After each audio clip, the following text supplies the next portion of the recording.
রে এই ঝিলি মনে হয় আসছে, এই সর ঝিলি আসছে।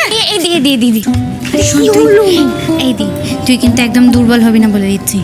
মুখ ঠিক কর মুখটা। ঠিক আছে।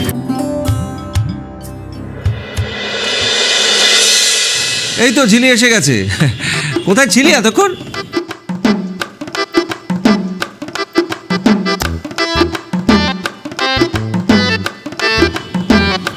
ও তোর খাওয়ানি না এখনো?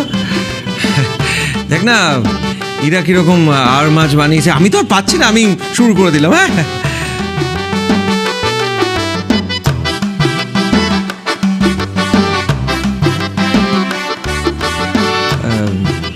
তুই টেস্ট করবি একটু?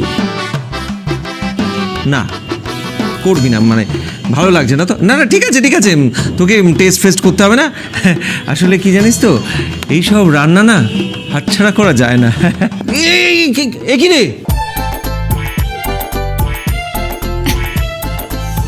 ছাড়, এটা কিন্তু আমার না, আমার। মানে তুই ওটা খাবি? হ্যাঁ, আমার খিদে পেয়েছে। স্টপ।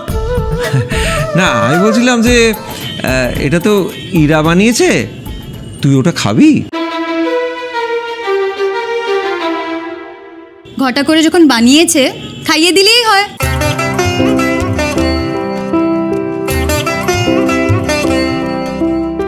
হয়ে গেল, দিটা সেই হেসে ফেললো। আর বাই দ্য ওয়ে, এই আর মাছটা দি আমার কথা ভেবেই বানিয়েছে। আচ্ছা, নো ওয়ে, তোর কথা ভেবে বানালেও তাতে আমাদের সবার ভাগ আছে। আর এই ইরা, তুই ওকে খাইয়ে দিলে কিন্তু আমাকেও খাইয়ে দিতে হবে, আমি হাত এটো করবো না। একদমই তাই, আমি তোকেও খাইয়ে দেবো। কথা দিলি কিন্তু। পিন্নি আমাকেও খাইয়ে দেবে। হ্যাঁ, তোমাকেও তো আমি খাইয়ে দেবো। বারে, তাহলে আমি কি বানের জলে ভেসে এসেছি নাকি? তুই তো বানের জলেই। হ্যাঁ হ্যাঁ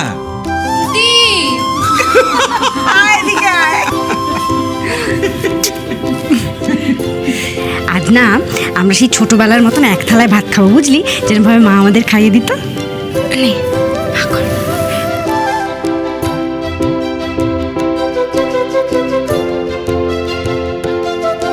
সরি,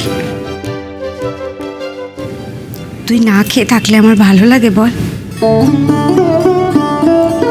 আমি জানি আমি একটা ভুল করে ফেলেছি।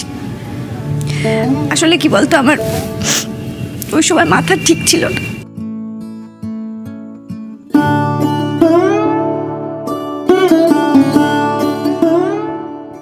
মাথা ঠিক না রাখতে পারার মাসুল তোকে দিতে হবে দি। সবার সামনে আমাকে চর মেরে যে ইনসাল্ট করেছিস, এটা এত সহজে আমি ভুলবো না। আবার তোরা ওই কথা বলছিস? এখন কিন্তু ওসব কথা একদম হবে না। আমার খিদে পেয়ে গেছে, এখন আমি খাবো ব্যাস। আই এম সরি দি, আমিও তো তোকে কত খারাপ কথা বলেছি। তুই যা করেছিস একদম ঠিক করেছিস।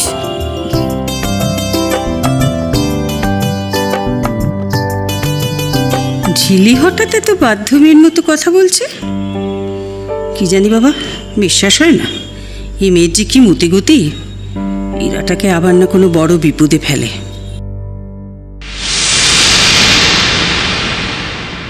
ও এই দেখ, আরে বাবা তোদের তো আসল কথাটা বলাই হয়নি। আমার না অফিসে কথা হয়ে গেছে বুঝলি। হ্যাঁ, কালকেই টাকার ব্যবস্থা হয়ে যাবে। সত্যি? হ্যাঁ, ভালো খবরের পরের গালটা তোর। খেলে নি।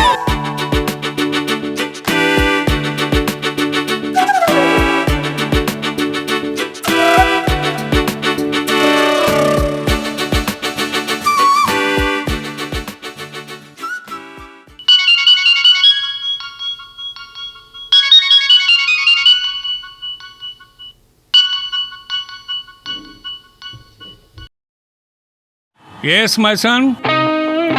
ড্যাড, তোমার জন্য একটা দারুণ সারপ্রাইজ আছে। সারপ্রাইজ? কি শুনি? সারপ্রাইজটা যদি বলেই দিলাম তাহলে সারপ্রাইজ কি করে থাকলো? True, very true. কিন্তু এই যে বললি সারপ্রাইজ আছে, এখন যতক্ষণ না এটা জানতে পারছি ততক্ষণ তো ওই মনের মধ্যে কীরকম খচখচ করবে। রিয়েলি ড্যাড, তুমি না এখনো বাচ্চাদের মতো করো। আরে মনের বাচ্চাটাকে যত্ন করে বাঁচিয়ে রাখতে হয়, বুঝলি? তবেই না বেঁচে থাকার আনন্দ। আরে বড় হয়ে গেলে চারপাশটা কিরকম বোরিং হয়ে যাবে। তাই আনন্দ চ্যাটার্জি ফর্মুলা হলো live life to the fullest. Okay dad, okay, বুঝেছি। তা বুঝেছিস যখন, সারপ্রাইজটা কি বলে ফেল।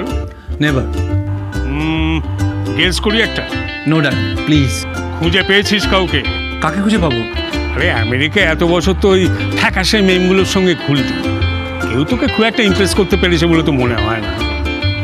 এখন দেশে ফিরে শাড়ি পরা, কপালে ছোট্ট টিপ, লম্বা বেনি বাঁধা, এরকম কোনো বঙ্গললনাকে মনে ধরলো নাকি? হোয়াট বঙ্গললনা? বাঙালি নারী, মাই ডিয়ার। তার সঙ্গে আলাপ করিয়ে দিবি, এটাই তো সারপ্রাইজ নাকি? Dad please stop it. বঙ্গনারী?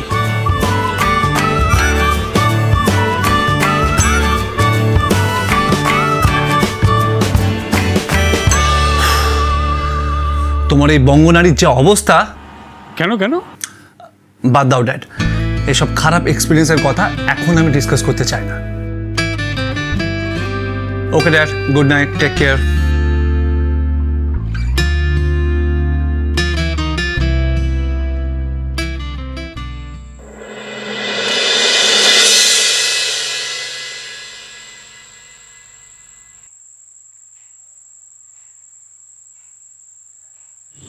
বাবা, তুমি আমায় দেখতে পাচ্ছ? তুমি দেখতে পাচ্ছ তোমার ইরা কেমন আছে? আমি কি সত্যি হেরে যাচ্ছি বাবা? তোমার এই সুন্দর পরিবারটাকে কি বেঁধে রাখতে পারছি না? কিন্তু বিশ্বাস করো বাবা, আমি না সবাইকে এইভাবে আঁকড়ে রাখতে চেষ্টা করছি, কাছে রাখতে চাইছি, বুকে করে রাখতে চাইছি। ওদের ওদের কারোর এতটুকু কষ্ট হলে আমার বুকটা ফেটে যায় বাবা। কিন্তু তাও আমি ওদের কষ্ট দিয়ে ফেলি। যতই বুঝতে চাই ততই হারিয়ে ফেলি।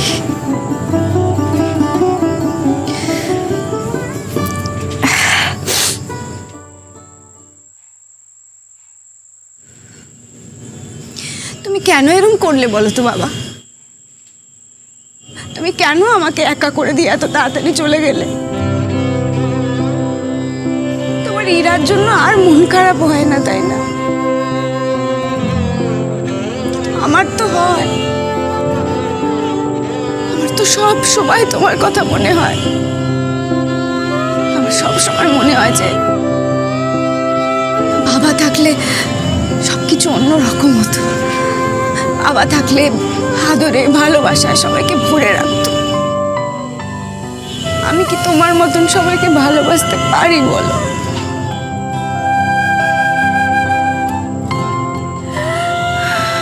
বাবা একটু আশীর্বাদ করো না গো বাবা, আমার মাথায় একটু হাতটা রাখো না। তোমার ইরা যাতে সারা জীবন এই বাড়িটাকে রক্ষা করতে পারে, সেই আশীর্বাদ করো বাবা। চুপ কথা